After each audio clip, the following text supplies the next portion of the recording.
السلام عليكم ورحمة الله تعالى وبركاته. هازو الفلاون. بونسوار ميسيو دام ولا بونجور وقت ما تشوفوا الفيديو هادي. اليوم ان شاء الله راح نعاود نزيد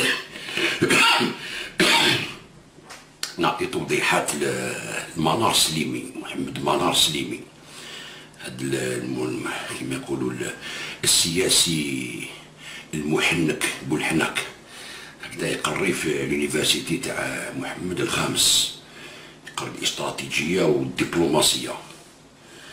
هكذا راح نجاوب لك اليوم باسكو درت لك فيديو هكذايا، ومن بعد ما جاوبتش انت ما تقدرش تجاوب، تحب تجي دير معايا حوار اروح، مرحبا بك قدام كاع لي زانترنوت نقولها لك هكذايا، نجيب لك شويه الحقائق. قبل ما نبدا الفيديو سمحوا لي الجزائريين اللي ما حضرتش اليوم مع بن صديره، باسكو كان عندي شغل امبورطون في هذيك الساعه بالذات، باسكو ما قدرتش نحضر، مي ناجلوها ان شاء الله ماشي بروبليم. هكذا يعطيه الصحه السعيد على كل حال. دونك نعرفكم منار سليمي هذا، شكون هو منار سليمي هذا؟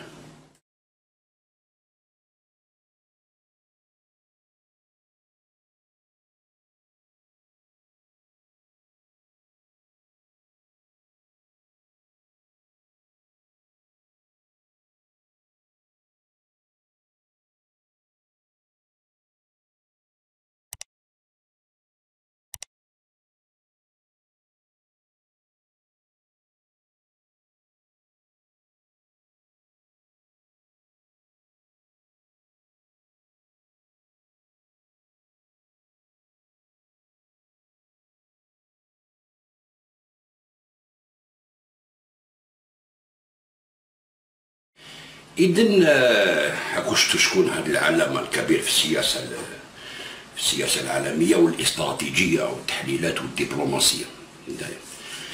تسمى انت سي منار سليمي راك تقول احنا واش علمونا ونوظفوه باش نعطوه للناس باش نحاميو على البلاد. هدايا كان تجي تحامي على البلاد ما يجوا الامريكان واسرائيل يحاموا عليك، هذه اولا. تسمى واحد الفيديو تاعك ان شاء الله نشوفوك واش تقول في الفيديو هادية، باش نجاوبو لك، نعلمو لك نعلمك وشنو هي لا ديبلوماسي، باسكو انت هضرت على الدبلوماسية، نوريك وشنو هي الدبلوماسية. داير شوف مليح.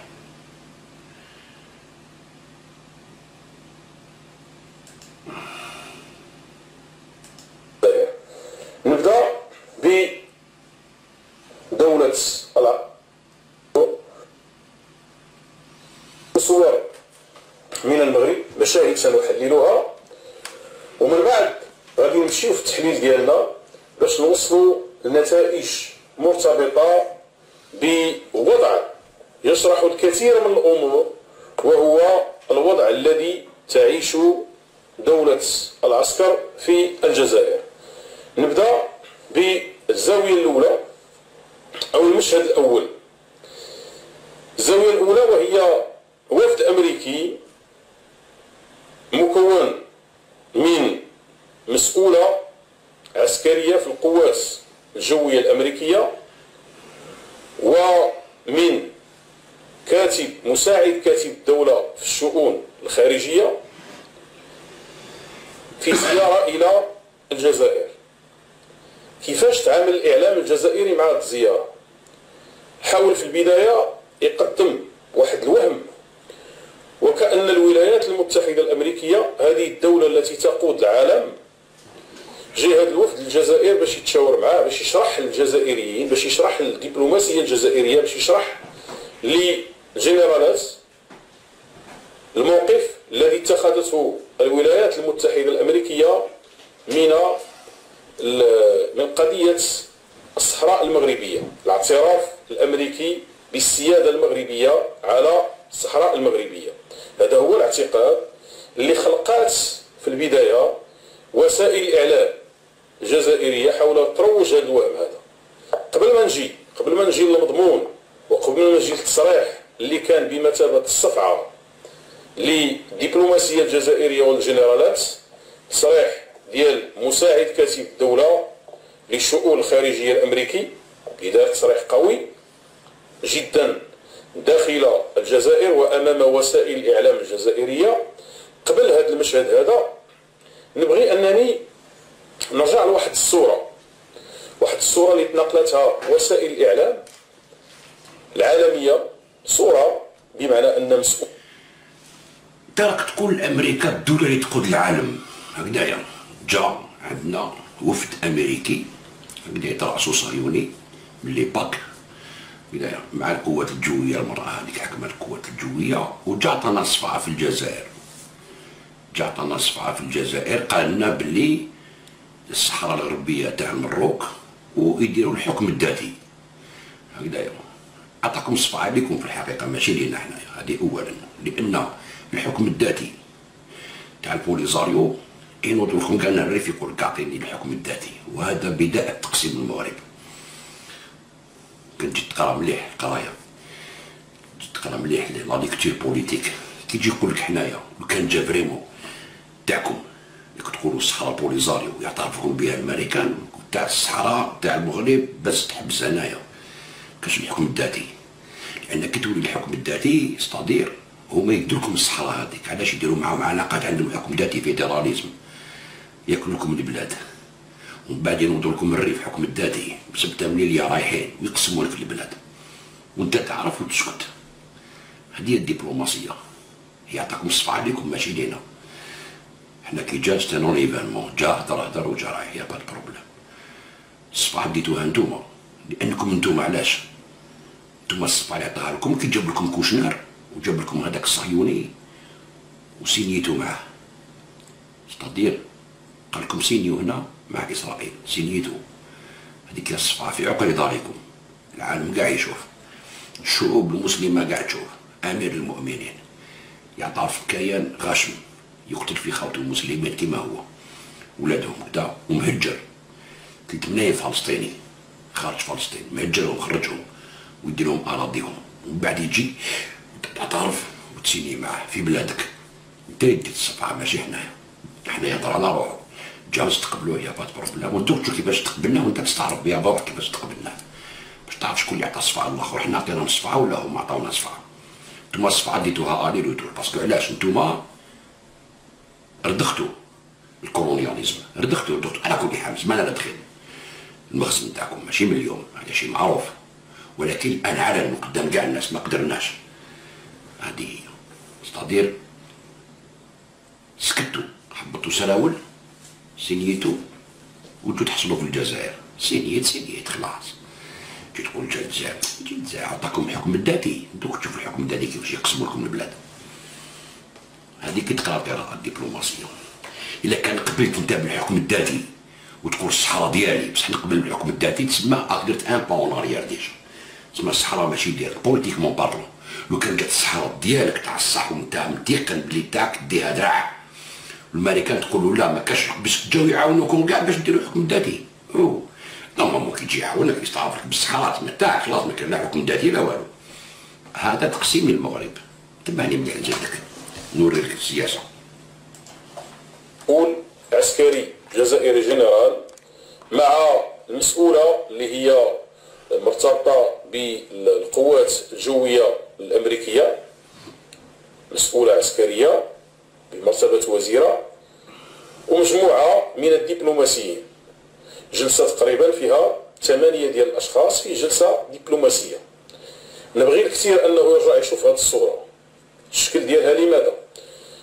لان تبونوا الجنرالات كيقول لك حنا الاولين في افريقيا واللي كينافسوا، بمعنى كيقول لك باننا حنا كننافسوا والانظار موجهه دائما في المنافسه المزيرين مع المغرب، وكيضربوا مع المغرب احيانا لما كيقوموا بسرقه بعض الحوايج اللي هي مغربيه من التراث المغربي وكيحاولوا ينسبوها لهم، بحال القضيه ديال الكسكس، بحال احيانا وزيره جات المنطقه ديال بشار واعتبرت بان قناوه هي قالت بانها جزائريه. اذا كيحاولوا انهم يقوموا بالعمليه ديال الانتحال ديال التراث ديال المغرب، الدوله الامه اللي العمر ديالها 15 قرن. غادي نفصل في هذه الامور. هذه الصوره لما كنرجعوا ليها شنو كنلقاو؟ الصوره دبلوماسيين مع المسؤولين الجزائريين في واحد الفتيات كيرجعوا للعهد ديال الاتحاد السوفيتي، فتيات كيرجعوا للعهد ديال الاتحاد السوفيتي كاشفين ما عندهمش اللون، ما هما قهويين ما هما حمرين. واحد الطابله فوق منها حلوى ديال الستينات كانت عندنا في المغرب، واحد الحلوى كانت كتصاوب من العجينه وكنديروا فوق منها السنيده وواحد اللوزه وكنديوها للفران ديال الستينات كيعقلوا على الناس والسبعينات. 5 الحلوات في واحد الطبسيل تحت منه كلينكس، شي تمرات تحت منهم كلينكس في واحد الطبسيل، شي لوزات بحال كتقول واحد درهم ديال اللوز وشي درهم ديال شي حاجه اخرى تما، 3 القراعي ديال المهنه و2 قراعي ديال المهنه صغار. بمعنى هاد القراعي ميمكنش ان اللي بغى يشرب ميمكنش يشرب لانهم 8 ديال الدبلوماسيين. وواحد الزربيه ما هي زربيه ما هي مكان كاشفه. هذه هي الصوره، هذه صوره نقلوها وسائل الاعلام ودوز في التلفزيون ويقول لك اجتماع رسمي بلا ما نقول انه قارنوا، بلا ما نطلب المقارنه. يمكن تشوفوا الاستقبالات الدبلوماسيه كيفاش كتكون في المغرب. حتى الاستقبال في المغرب مثلا في يمكن نقول في واحد المدرسه في شي بلاصه اللي هي بعيده كتلقى فيها عصير، كتلقى فيها شروط اللي هي تليق بالاستقبال وكرم الضيافه. لماذا؟ لان هذا كيتعتبر تراث. في مدرسه نائيه كتلقى الاستقبال مثلا اللي كيديروا التلاميذ في واحد اليوم ولا استقبال شي ضيف، جا مفتيش او جا شي ضيف اللي هو جاي يزور المدرسه، كتلقى استقبال كبير جدا وبالمقومات ديالو. لماذا؟ لان الامر مرتبط بالثقافه ومرتبط بتراث. هذه الصوره يمكن الناس يرجعوا يشوفوها. علاش نطلبوا نقراوها؟ لماذا؟ لان هنا كنهضروا على قراءه اللي كيتقرا بها التراث، كيتقرا بها الطريقه، كيفاش كيكون الجوانب الدبلوماسيه. كنقارن هنا، بمعنى كنقارن رغم ان المقارنه هي ما يمكنش تكون ما بين دوله 15 قرن مع دوله عسكريه. هذا الجانب الاول. الجانب الثاني وهو في الجانب الاول يا سي سليمي المحنك بولحناك، تبعني مليح. راك تقول في الدبلوماسيه وكذا لازم الضيف تجيبوه تحضروه تحطلو العصير قلت باللي الدبلوماسيه كل جست فيه معنى، حتى الكرافاطه اللي تلبسها الا ما على بالكش، فهمت؟ ستادير قاعده هضره كاع البروتوكول هذايا يعطيك نظره. انت تقول امريكا تقود العالم هكذايا، امريكا جابت لك مع كوشنار جاب لك اسرائيل حتى لبلادك نضيت هكذايا. حنا حطينا لهم قلت العجين وحبالوش ديرها في الفران، قلت ديالكم تاع المغرب هذيك ستانسيني. تعرف شنو هو؟ هاك نعطيك الكاطو تاع المغرب باش كنتاك طبع في المغرب، نعطيك الكاطو تاع المغرب تاع الستينات، قعدك في فوتاي قديم تاع اليونيون سوفيتيك كما قلت نتايا. تسمى حناها شكون لي زالي ديالنا الا انت تقول الامريكان هكذايا بلا ما نردخل حتى واحد. لي زالي تاع رجال بين رجال ورجال يعرفوا شكون حنايا. هادي زوج. الزربيه تتقرا تاع الماء شويه تمر تحت له فوق الكليناكس، هادي تعبر لك وشنو؟ تعبر لك باللي ما عطيناهمش قيمه، فهمت؟ تسمى جاو استقبلناهم ورخصناهم وراحوا. هاك شويه تمر هاك فوتاي قديم تاع اليونيون سوفيتيك، زربيه ما هي موكات ما هي كدا، تقرا تاع الماء منا زوج قرع الماء منا اياكل دير سبيشتاك وروح الله يسهل عليك. هادي اكبر اهانه درنا لهم لي زاميريكا، فهمت؟ يا سي المحنك يا سي المحنك لو كان جيت تعرف الدبلوماسيه نتايا. وهادي ما فقتلهاش، هادي انت ديتهاش خو زعما هاد المغرب عنده 15 قرن ويرحب. نتوما ترحبوا بكلش، التوريست، لا كي برايد، لا بيدوفيلي اللي تطبيع مع اسرائيل. هادي هي الضيافه تاعكم تاع المخزن. الشعب المغربي رخصتوه مسكين. حنا نوريو لك يا سي سليمي باللي الامريكان العظمى اللي تقود العالم كي تجينا ما نعطوهاش قيمه، فهمت؟ شويه تمر فوتاي قديم وشويه الماء يربح الكاميرات. شفتوا شنو القرايه تاع الدبلوماسيه وشنو هي؟ هذه اللي تقرا الدبلوماسيه، باسكو لو كان جاو عندهم قيمه نقابلوهم بالقيمه اللي لازمنا، باسكو حنا ما ولاوش عندهم قيمه عندنا، فهمت؟ بلاد اللي تسيني على القدس تعطيها لاسرائيل في وجهكم كامل، تروحوا كاع تسينيو معاها. حنا ماشي كيما نتوما، عندنا تاريخ، فهمت؟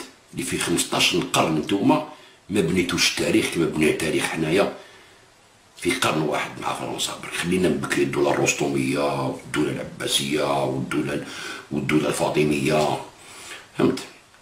وخلي حنا بنينا في قرن، واش نتوما ما بنيتوش في 15 قرن، بنينا العزة والكرامة، فهمت؟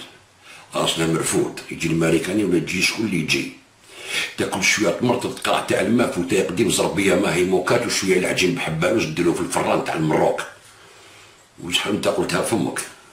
هادو كاع معاني في الدبلوماسيه يا سيسي يا سي المحنك، فهمت؟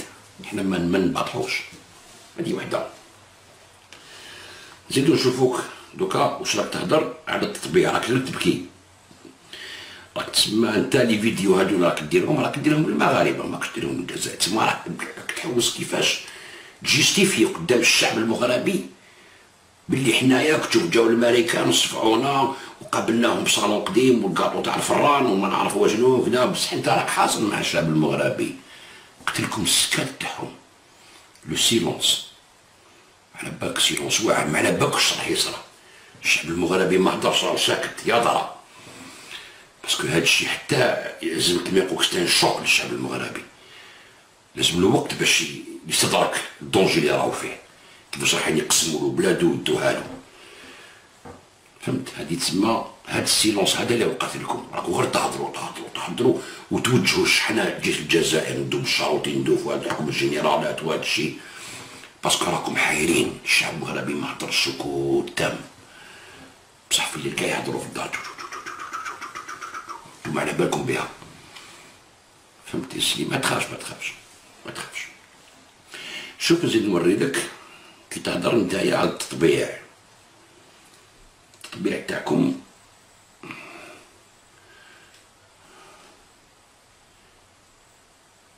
تسيي كيفاش تجيستيفي الصورة ديال ما جرى في الرباط، ما جرى في الرباط ديال هذه دوك تفهمنا واش صرا في الرباط، راك حاب تفهمنا واش صرا في الرباط، ماشي تطبيع راك تقول، تبع روحك، مسألة عادية. نجيو الآن الصورة ديال ما جرى في الرباط، ما جرى في الرباط، هذه العملية ديال الاستقبال اللي كانت لمسؤولين أمريكيين وإسرائيليين، الصورة التي عندها دلالة في التقاليد المغربية، نشوفوها مزيان. أولا علينا الانتباه إلى تلك الشجرة التي كانت وراء جلالة الملك، شجرة الأسماء، التاريخ والتقاليد والأمور الدينية وإمارة المؤمنين، كل هذه المسائل تحضر في هذه اللحظة. هذا المغرب لاحظنا طبيعة البروتوكول، التقاليد المغربية كيف تحضر. هذه هنا الأمة الدولة المغربية في هذه الصورة التي التقطتها كل دول العالم. ثم علينا أن ننتبه جيدا إلى المسؤول الأمن القومي الإسرائيلي السيد مائير بن شباط، كيف أدى الولاء لجلالة الملك. هنا هذه كتبين ما كنا نقوله بأن ما قام به المغرب هو مختلف عن الدول الأخرى. هذا الشخص اللي هو مسؤول إسرائيلي كبير في الدولة هو أصله مغربي، لاحظه العالم كله يتحدث بالدارجة، وأنه مرتبط بالمغرب ويدافع عن مصالح المغرب. لهذا كنا دائما نقول عودوا إلى ديباجة الدستور، عودوا إلى الهوية والروافد التي توجد فيها العبرية. ولهذا المغرب كان منسجم في بلاغته لما يقول بأن هناك جالية مغربية 1,000,000 يهودي يدافعون عن المغرب. لاحظنا هذه المسألة في محطات متعددة. إذا هذه الصورة ديال المسؤول التي نقلتها كل دول العالم يتحدث باللهجة المغربية، حافظ عليها لأن له انتماء مغربي. لهذا هناك حتى ملي كندرسوا في إطار الإقليم هناك من يحمل معه الإقليم روحيا، ولو غادر المغرب كيبقى كيحمل الاقليم روحيا. هذه المساله يجب ان تقرا بهذه الطريقه، وان تقرا كل هذه التقاليد المغربيه في هذه اللحظه التي كانت مختلفه تماما عن باقي ما جرى في دول عربيه اخرى. لهذا نقول بان هناك علاقات خاصه، وانها لحظه خاصه، واننا قمنا بإعادة بناء العلاقات. وخلي المجموعة الأخرى اللي كيهضر على تطبيع وكذا، هذاك ما فهمش هذا الروابط. واحد المجموعة ما فاهميش لا في مجموعة ديال الأطراف، لا داخل الجزائر كاين فيها العداء، ولا بعض الأطراف الفلسطينية ما كيفهموش هذه العلاقة. راك مقلق وراك ما فهموش هذه العلاقة، وإحنا هدايا وعندنا مليون جالية مغربية في إسرائيل. يعني هذه الجاليه المغربيه منتميه للاقليم وما تروحلوش ويدافعوا على المغرب وكذا. اسكو عندك نتايا في المغرب في الجيش المغربي، هل عندك جندي واحد مغربي ذو اصول يهوديه في الجيش المغربي؟ اجبد لي واحد برك. ما عندكش. ما يدخلوش الجيش المغربي، يدخلوا للجيش الصهيوني. صح، مغاربه يهود صهيون عايشين في المغرب، ويروحوا يتجوزوا 18 شهر تاعهم مع السحر فرحانين، ويقول لك انا قلبي في اسرائيل. انت كمغربي، انت سليمي، خلينا من الشعب، انت كتجد فيك ريحه تاع رجال برك هكذايا. دينونسي هاد الشيء هذايا.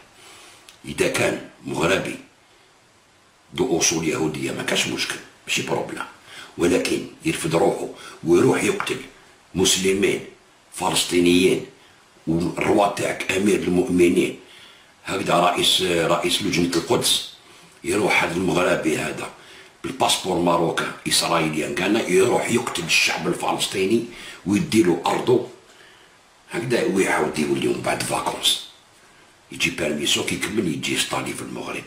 نوري لك، شوف نوري لك.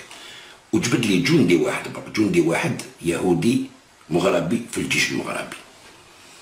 شوف نوري لك. هذا يدعو أهارونوت، هو اللي دار هذا.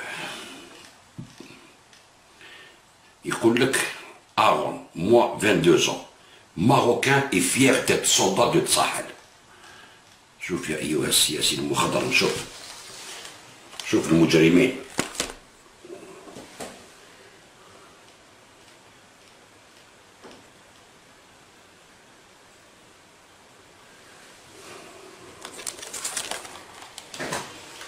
نقرا لك شويه تفهم في راسي انت، نو معليش الناس ما تفهمش نفهمو.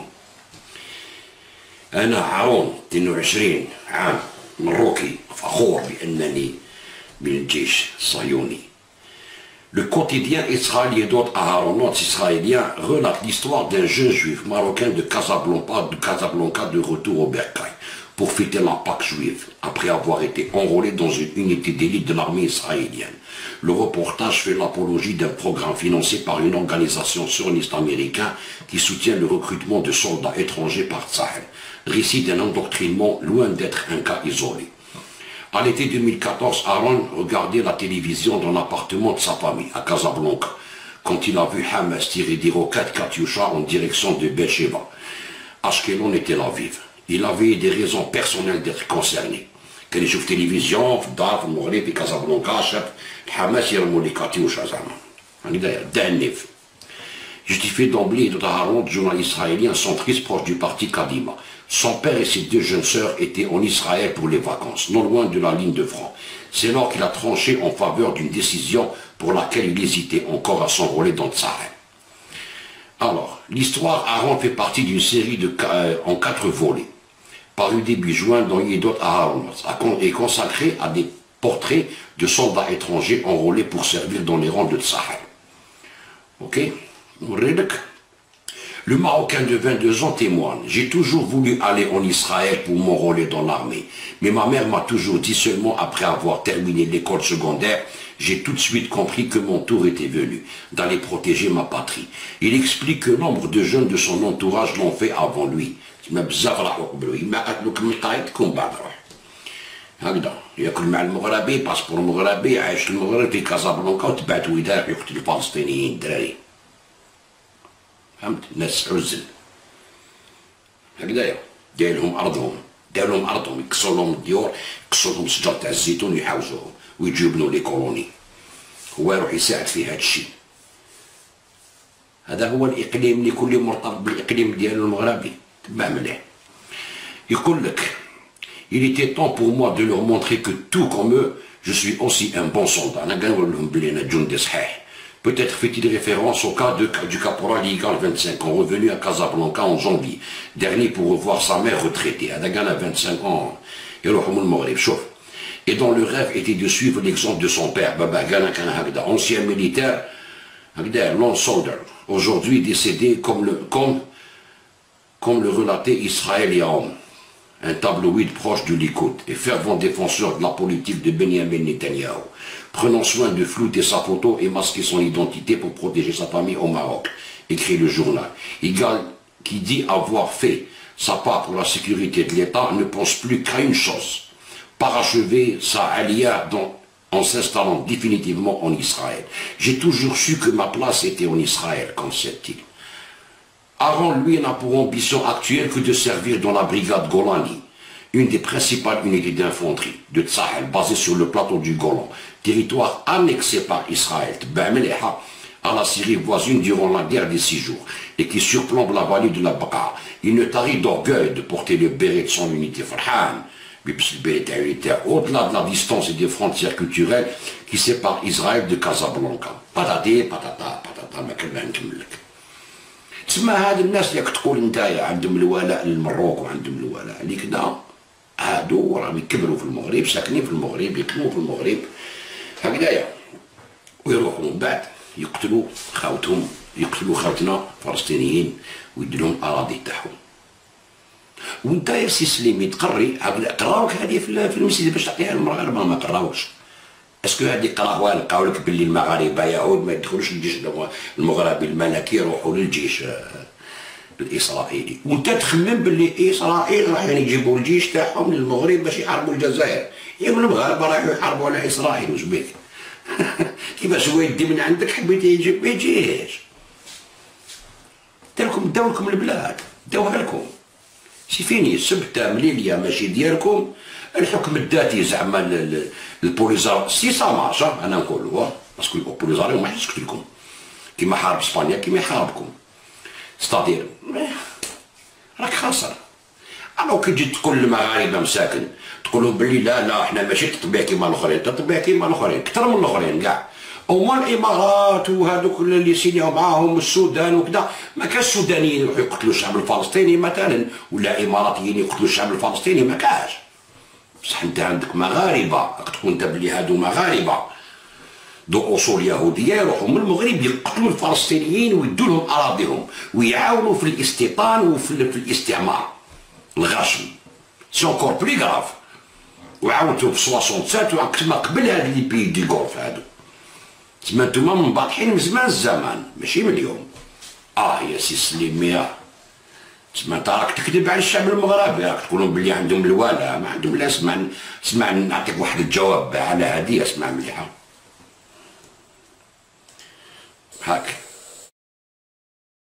غادي تفورمي معاها كوب شباب انت وهي، كوب مهبول، تخرجوا كوب رائع كتجي تعرفوها.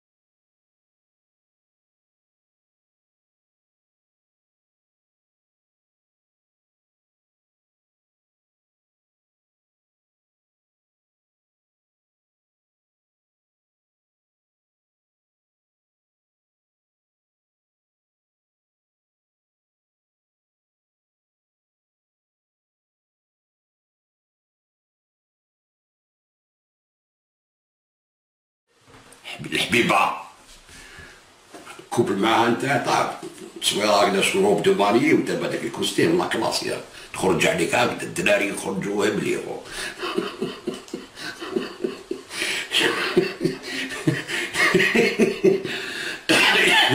شوف سليمي، احنا شوف دبلوماسيه ضحكوا لنا موسيقى ما كاش مشكل. احنا كالم مش بيك، كنتوا باكو غير الطير راكم دايرين الحاله، احنا سكان ما احنا بنات ما الشي المليح يطول، راك فاهم؟ ماني مليح. تسمى انت يا تكذب على المغاربه، هذيك كذبه باينه، وحنا عندنا ماشي كيما الاخرين وماهوش الطبيعه وماهوش كذا وماهوش كذا، انت راهم يروحوا يقتلوا الفلسطينيين. واليهود هذوما اللي بعتوهم من المغرب كيفاش راحوا لاسرائيل في الستينات؟ هاد اليهود اللي تقول انت عندنا مليون يهودي في المغرب، وهاد اليهود المغربيين مغاربه وطنهم وكذا ومنا. شوف كيفاش الحسن تاني باعهم بدراهم، باعهم كي الغنم، باعهم للموصاد هكذايا. شوف نوري لك، نعطيك ليستوار تاعك تاع بلادك، بالك ما قراوها لكش باش تعطيها للشعب المغربي، هكذا انا نعطيها لك اليوم. La négociation de l'évacuation en masse des Juifs du Maroc. هكذايا l'opération ياخين، هذا شي معروف. جبت لك ان ارتيكل برك، بصح ان شاء الله نجيب لك لي دوكيومون ونجيب لك لي ليف اللي كتبوهم يهود من الموصاد يكتبوا الحكايه هذه هكذايا. شوف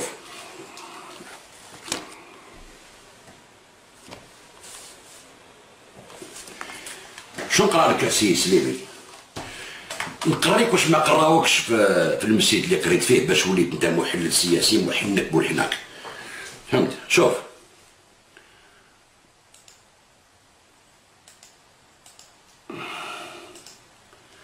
à la fin de novembre et décembre 1961 commença l'évacuation dans le cadre de l'opération Yachin. En janvier 62, tous les aéroports du pays étaient ouverts. La nuit tombée à la disposition de l'immigration juive, l'opération se prolongea jusqu'en 1966. Et durant cette période, jusqu'en 1964, 97 500 juifs quittèrent le Maroc pour Israël. La population juive comptait à cette époque 216 164 personnes, dont plus de la moitié habitait Casablanca. Au cours des 25 premiers mois de l'opération jusqu'au début janvier 1964, 73 899 juifs partirent dans le cadre de 646 départs collectifs. En mai 1962, le nombre record de départs de juifs fut enregistré 7 151 personnes contre 450 personnes en décembre 1962. Raphaël Spanien parvint à un accord avec Oufkir, en vertu duquel les immigrants ne recevraient pas de passeport individuel, mais un passeport collectif pour chaque famille dans la liste d'environ 700 personnes, soit le nombre d'immigrants dans un voyage par bateau, ou dans 6 vols aériens.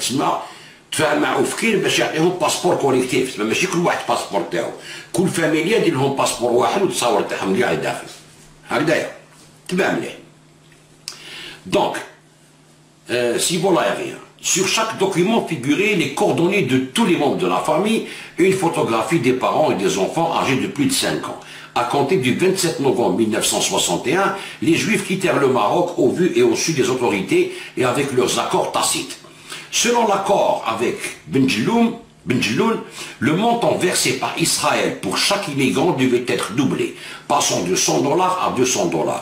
Après le départ de 26 600 personnes, jusqu'à la fin mai 1962, 26 270 juifs partirent et en mai, un chiffre record de 7 151 immigrants quittèrent le Maroc. Toutefois, le rapport reçu par Benjeloun ne mentionnait que 23 300 personnes. Aussi, le montant à payer pour chaque immigrant ne fut pas encore doublé, car ni Benjeloun ni Oufkir ne pouvaient connaître le nombre précis d'immigrants. Selon Ronen, cette différence n'était due qu'à l'intention de ne pas trop effrayer Oufkir et ses collègues par un nombre trop élevé d'immigrants.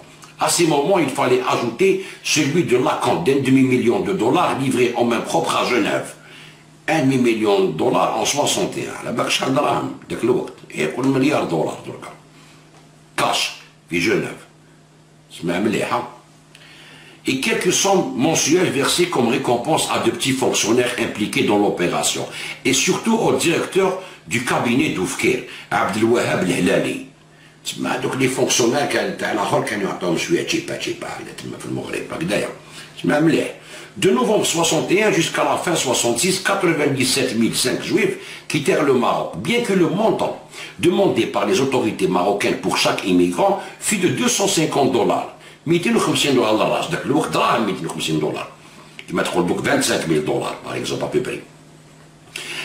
elle ne reçoit, elle ne reçut au début de l'opération que 100 dollars par personne pour les 26 000 premiers immigrants. Et ce montant doubla à 200 dollars. Après le départ de 50 000 immigrants, conformément aux accords préalables, on peut supposer que le montant versé jusqu'à la fin de l'opération s'éleva à 250 dollars par personne. Nous pouvons évaluer le montant versé aux Marocains comme suit. 26 000 immigrants à 100 dollars, 24 000 immigrants supplémentaires pour arriver au seuil de 50 000 à 200 dollars et pour arriver au total de 97 000 immigrants. Les 47 000 immigrants restants à 250 dollars chacun, soit un total de 19 150 000 dollars de l'époque. Puis je n'avais de dollars, le Malik. Les fonctionnaires de Tchipa Tchipa. Ce montant n'inclut pas évidemment les rapports rectifiés. On peut vraisemblablement supposer que le principe ascendant des sommes payées en fonction de l'augmentation du nombre d'immigrants était une exigence israélienne, afin d'inciter les Marocains à permettre le départ d'un plus grand nombre possible de familles juives. C'est-à-dire les Israéliens qui allaient dire لهم قسما دكتور قسما نخلصوا كتر وهما ولاو يعطيو لهم وراحوا باش يدوا الاراضي نتاع الفلسطينيين من المغرب. ولادهم اليوم ولاو يروحوا يقتلوا الشعب الفلسطيني ولادهم. تما نتوما شاركتوا في الاستقلال، شاركتوا في الاستعمار. ماشي الطبيعة كيما الامارات، لا عندك الحق في هذه. ماهوش الطبيعة كيما الامارات ولا كيما السعودية ولا قطر ولا السودان ولا مصر ولا لا. هذه عندك الحق سي ديفيرون. هذا انتم مشاركين في الاستعمار نتاع فلسطين، ماشي كيف. فهمت يا سي سليمي؟ راكو شاركتوا انتم عمرتوا فلسطين باليهود المغاربة. تبع مليح. Malgré ces estimations, il est difficile de calculer exactement le montant total remis par les Israéliens aux autorités marocaines. Tal Soulk, a évalué ce montant à 27 millions de dollars de l'époque. Mais en y ajoutant l'acompte ainsi que d'autres frais au Maroc, il atteint, selon ses estimations, la somme de 30 millions de dollars. Nous savons en outre que Reda Guedera, futur ministre des Affaires étrangères, a reçu du trésor israélien la somme de 50 000 dollars pour la diffusion de l'organe de son parti FDIC, les phares. Cette somme fut transférée par Yehuda Dominitz sur un compte bancaire de Guedera, en Suisse. En février 1961, CHZ Sharagay, le président du département de l'immigration de l'agence juive, informa Golda Meir, ministre des Affaires étrangères, en présence du chef du Mossad, qu'un ministre marocain avait reçu le montant de 600 000 dollars à titre d'aide à l'immigration. Sharagay atteste l'existence de comptes bancaires ouverts en Suisse pour d'autres membres du gouvernement marocain.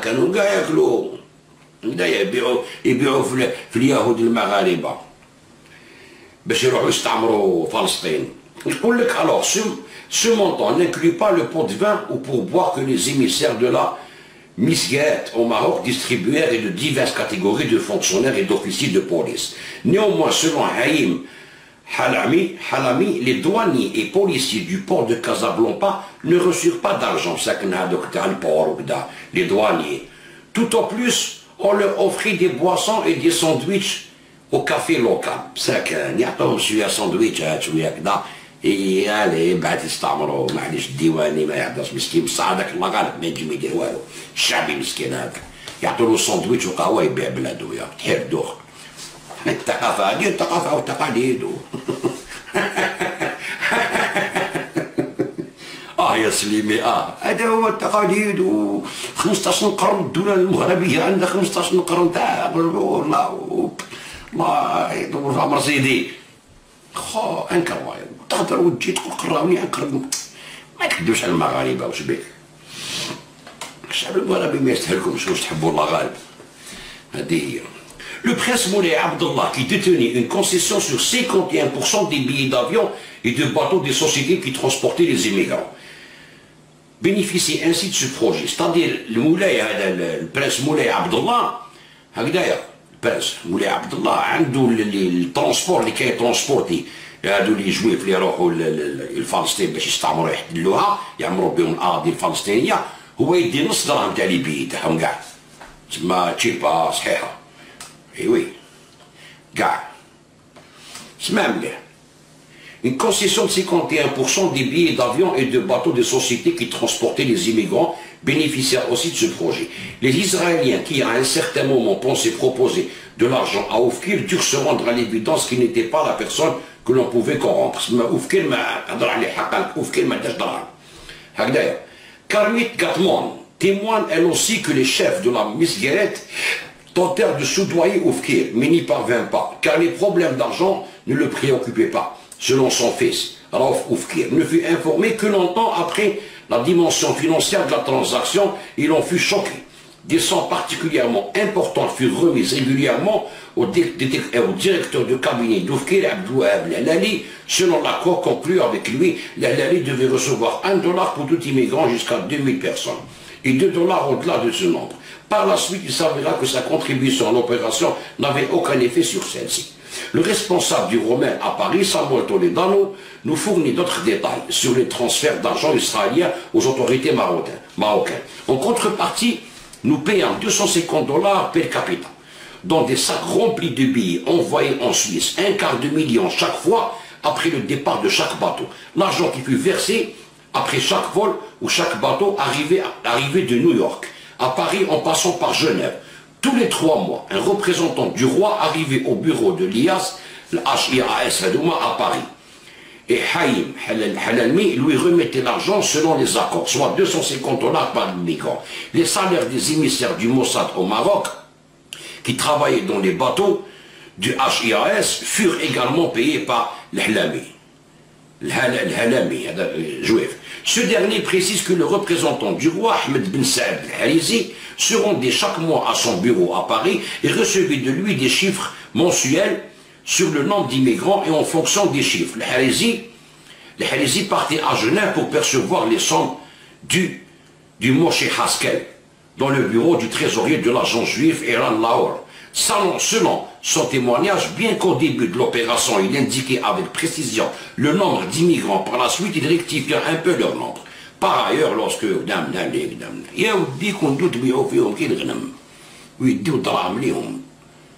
بعتوا الشعب ديالكم اللي تقولوا اليهود المغاربه ويمثلونا وكذا بعتوهم بالدراهم اليوم جاو يعاودوا يدوا الدراهم تاعهم فهمت اليهود عمرهم ما ينساوك اسرائيل تبع مليح واش راني نقول لك السي سليمي الان في الجوفرنمون اكتويل كاين 10 مينيستر ديسوندون اسرائيليين هما اللي يعطوا لي الزرب باش يقتلوا الفلسطينيين ويجوا للمغرب كمغاربه هكذا. والديهم بعتوهم انتوما والديهم حسن تاني باعهم كي الغنم فهمت تسمى ماشي قال لهم ايا هاكم معليش نعطيهم لكم باسكو سيدي جويف لازم يروحوا لاسرائيل نعطيهم لكم بصح نبيعهم لكم بدراهم وهذه جامي ينساوها لكم. جاو عاودوا ولاو باش يستعمروكم ويدوا لكم بلادكم وانتم سينيتو وتقول احنا ماشي الطبيعه كيما الاخرين. صح ماشي الطبيعه كيما انتم بعتوا بلادكم كاريمون بعتوا الشعب المغربي وبعتوا الفلسطينيين هذه مده باش هذاك الصحراء الغربيه باش دوها وما جا قال لك الحكم الذاتي ماشي تاعكم. شفت شي سليمي كي تحب دير السياسه وتقري السياسه اتونسيون لازمك تقرا الدبلوماسيه مليح واش كاين مور الهضره. اتونسيون يفو ليغ اونتر لي لين يا سيدي سليمي. عرف حنا نشوفوا فيكم تغرقوا وحنا نشوفوا حنا ما عندنا حتى قضيه معكم. حنا غلقنا الحدود باسكو نتوما حصلتوا فينا على الارهاب وما حبيتوش تطلبوا سماح ما معنى بالكم بلي ماشي حنا. هذا واش عندنا. بوليزاريو هذوك يحاربوا من اسبانيا وما يحاربوا ماشي من الجزائر بكم موك اسبانيا وما حاربوا اسبانيا ويحاربوا فيكم اليوم. احنا مع كاع الشعوب اللي تحرر ما تحرر كل الشعوب خويا العزيز بوان الانين. احنا هذه في لا دوكترين ديالنا فهمت. هذه قرايه هذا واش قراونا حنايا ما نرضخوش الاستعمار. هذه اللي قراوها انا انت راضخ وتحب توري المغاربه مساكن اللي عفستوا على قيمتهم وخليتوا هذاك تاع الاسلاميين يسينيي في بلاصه الملك. راهم يشكوا كاع المغاربه بصح راهم ساكتين بور لاستون لو كالم افون لا طومبيت. تعرفها هذه. شوف حنا الجزائر مثلا حنا نفورميو الرجال حنا نفابريكيو الرجال عندنا اوزين تفابريكي رجال شايف شاهدين عليها ناس اللي شاهدين عليهم العالم كله باللي مقاومين تاع الصح. العالم كله شاهد على الناس هادوما اللي يهضروا على الجزائر باللي هادو مقاومين تاع الصح وقاوموا طول حياتهم. نيلسون مونديلا اخو شو واش يقول لهم؟ مصور معاه لا فلان، راك تسمع؟ شوف الجزائر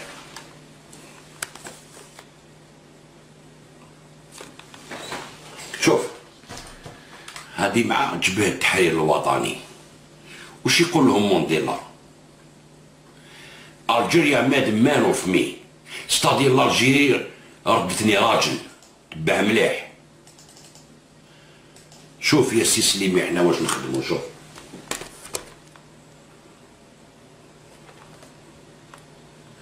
راك تشوف قال لهم الجزائر ردتني راجل. كي تسمع واحد كيما مونديلا اللي داروا ليه وجا كونسير في الانجليز عند المستعمر استعرفوا به 33 سنه حبس واقف خو. مين داه ما عند لا فلان خويا. جبهة التحرير الوطني تاع هذيك ليبوكا قال لهم الجيري ردتني راجل. الجيري افي دو موا ان اوم. كي واحد كيما هذا يشهد على بلاد وعلى رجال هاد البلاد بلي يردوا لي راجل، واش تزيد؟ واش نزيد لك؟ وانت اليوم راك تسب فينا. ما تقدرش تسبنا انت سي سليمي، ما تقدرش. انت خير مونديل، انت تعرف خير مونديلا سليمي. ما تقدرش تعرف خير مونديلا اخو، ما تقدرش. تي بو با. وخالد النصاري تهضر عليه وتوفيق تهضر عليهم مجاهدين، كانوا مجاهدين بالتاريخ. يعني جبهة الجيش التحرير الوطني مازال عايش وكاين بزاف ماشي غير هما. بورقع الله يرحمه غير كيما مات، وكاين القايد صالح. مالغري حنا في الجزائر عندنا مشاكل بيناتنا، بصح هذيك بيناتنا خويا، هذيك بيناتنا. انتوما ما تفابريكيوش الرجال، المخزن ديالكم يفابريكي الرخص، فهمت؟ والانبطاح يبيع المغاربه جويف يبيعهم يهود بدراهم، والاخرين يكبروا في بلادكم ويروحوا يرفدوا السلاح ضد خاوتكم الفلسطينيين. هل انت رجل يا سليمي؟ اهدرنا على هذا الكا هذا. جيب لي اسم جندي واحد يهودي في الجيش المغربي، ما عندكش. تينا باخو. احنا نخدموا رجال سي سليمي بشهادة اكبر مناضل في العالم، بارمي شي جيبارا بارمي، فهمت؟ سمير القنطار اللي قتلوه كان 34 بيسون. تعرف السجون الاسرائيليه شحال فيها من لي مينور دراري؟ لا. تعرف شحال فيها المعطوبين، الشباب معطوبين اللي مقطعين رجليهم وكذا؟ تعرف شحال كاين؟ ما تعرفش. واحد كيما هذا اليهودي المغربي الصهيوني اللي عايش عندكم في المغرب بالباسبور ماروكان، هكذا اللي يروحوا يعطبوا هاد الدراري هذا بالفرح والسرور، وانت تصفق وتقول لا احنا عندنا جاليه مليون مغربي، احنا هذوك. يعني شوف الثقافه والشجره نتاع الملك امير المؤمنين. كيفاش امير المؤمنين كي شبيك يا راجل؟ انت ما تامنش روحك، انت بروحك ما تامنش روحك. ما تقدرش تامن روحك، انت على بالك بلي راك تكذب. بصح غير الخبز الفليته تما انت هابط من الشعب المغربي قال يا خوتي انا ما نقدرش نروح ناكل مع المالكيه، انا قتلني الشر، نروح نبيع روحي ونكذب على الشعب، نكذب عليكم، انا نكذب عليكم نحكي لكم حكايات. لا غالب ما نقدر ندير والو، سينو نعيش فقير. وموا هكذا نضرب كوستيم وندير كرافطه ونحط شان يوتيوب ونقدم روحي انا محلل سياسي محنك بولحناك، فهمت؟ وجيت تهضر على الجزائر ما تمسخرش بيك نتايا احسن. صعيب باش تكون الجزائر حق الله العظيم، صعيب سليمي. واعر عندنا واحد التاريخ هكذا اللي درناه في قرن نتوما ما درتوش في 15 قرن، ما درتوش. شوف اليوم 2021 اخو 2020 حنا كنا نحكوا لي جان هكذايا، المغرب 63 صدم علينا، المغرب هو بيع العرب 67 بو هذوك ما شافوهاش، بصح دوك رانا نشوفوها اون ديريكت ماشي تاريخ حاضر. وجيت قلنا نتايا دبلوماسيه ونعرف لا دبلوماسي، تقعد نتا عطينا العجينه بحبه لوز في الفران هكذا فوتات تاع اليونيون سوفيتيك زربيه تلقى تاع الماء 4 حبات تمر تربح هيا كمل اون ليكيدي اون سون روح للمروك روح قصر مع خاوتك، ما نعطوك والو تاع الجزائر، نعطوك الكاكو تاع المروك. بعد تجي تهضر قناوة الكسكس، ما تقعدش نتايا قناوة كسكس كسكسو سكسو ياخا تهدر نتا على الطعام يا صراحة. واش بالطعام واش بالطعام تكون طعام كحل احنا الطعام راهو في الجزائر كل ريجيون عندها 4 5 انواع تاع الطعام. واش بك تاكم نتوما خدمتوه نتوما فابريكيتوه، الله يبارك يا سيدي مليح بصحتكم بنينه مع بيان يعطيكم الصحة. وما خدمتو كسكسو بتقول سكسو بالكابويا وكذا، وما خدمتو طعام يا خويا وتوكلوا فينا الطعام حنايا. الله يعطيكم الصحة يا اخي. دبلوماسي يا اخي، سياسية تكذب على الشعب تاعك. بعتوا روحكم وشعبكم، بعتوا روحكم وشعبكم، وبعتوا الشعب الفلسطيني، بعتوا الاسلام دينكم. ما عندكمش الرجوله يا حبيبي، ماشي رجال تاع الصح، ماشي رجال. وتجي تقول دبلوماسيه وهذه الدبلوماسيه وحنا كنا نناقشوا مع الامريكان. ما ناقشوا والو، انت جابوا قالك سينيت اسكت سينيين. حنا نديرو كونسيلا في الصحراء والحكم الذاتي، سيني مع صهيون سينيت. هذا ما واش نيغوسي واش نيغوسي تاع كاسكو تي نيغوسي مع ترامب راه خارج. واليوم عطيتو لترامب، اسمع مليح الخاوه دوك نوري لكم.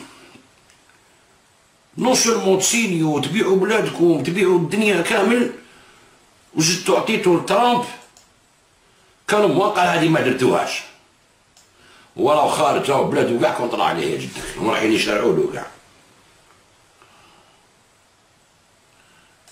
شوف يا وليدي،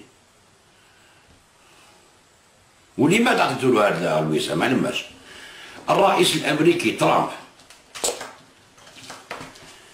يتقلد ارفع وسام مغربي لدوره في الاتفاق مع اسرائيل.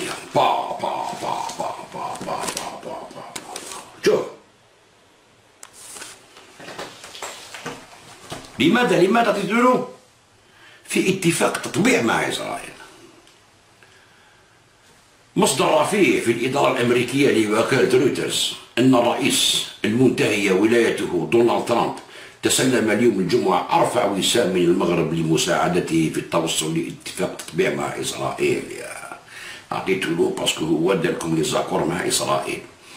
وفي احتفالية خاصة أقيمت في المكتب البيضاوي بالبيت الأبيض، قدمت الأميرة لالا جمال العلوي سفيرة المغرب لدى الولايات المتحدة لترامب وسام محمد، حاشا محمد، وهو جائزة لا تمنح سوى لرؤساء الدول، هدية من العالم المغربي الملك محمد السادس.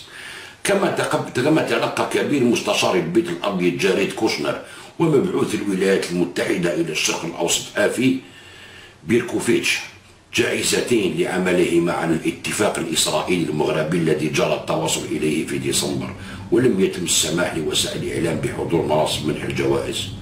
وساعدت الولايات المتحدة خلال الأشهر ال5 الأخيرة في إبرام اتفاقيات بين إسرائيل والإمارات والبحرين والسودان والمغرب تهدف لتطبيع العلاقات وبناء الروابط الاقتصادية. يقول لي زدت عطيتو للوسام دونالد ترامب اللي دار القدس لإسرائيل، القدس عاصمة إسرائيل، راح دار لومباساد لتما. نتوما قالكم معايا نعطيكم الصحراء الغربية ديروا الحكم ذاتي، نجي ندير لكم كونسيلا تما. هكاك الوسام هاك الجزائر جينيرال ما عندنا حين، ما عندنا حالتي مشغلتنا، ما عندنا حنا. نتوما راكم طلعتوا القناطر الاخوان المسلمين تاعكم وانتم حبطوا سراولكم سيتو، ني بليس ني موا. جاي تحكي وتبلبل 16 تدي 16 والمغرب والجاليه المغربيه وكذا. يا يحيى يا كنت موتكم بخارج كرافاطه. يحيى تقعد يحيى سنجاق يرفرف والله تصبغ شعرك صفر كاع. يا اخي سليمي هذه شتو الجزائريين، شتو شكون هاد الناس هادو؟ خلينا بالشعب المغربي. زعما هذا محب يدافع على بلادو. واش راه تدافع على بلادك؟ ما عندك والو تدافع عليه. واش تدافع؟ عطيني صبر ما عندنا، ما عندك والو. حياتكم كاع نتوما الانبطاح، 15 قرن وانتوما منبطحين. هذا ما كان. تهلاو في روحك خويا سليمي، ما تزعفش هكذايا. وإلا كنت راجل روح دير معايا حوار قدام كاع الجزائريين والمغاربه، نشوف كيفاش نحاربك هكذايا، نوريك شنو هي الدبلوماسيه وشنو هي السياسه. السلام عليكم ورحمه الله. السلام عليكم، تهلاو في روحكم. جبال التحرير يدخل في الدار.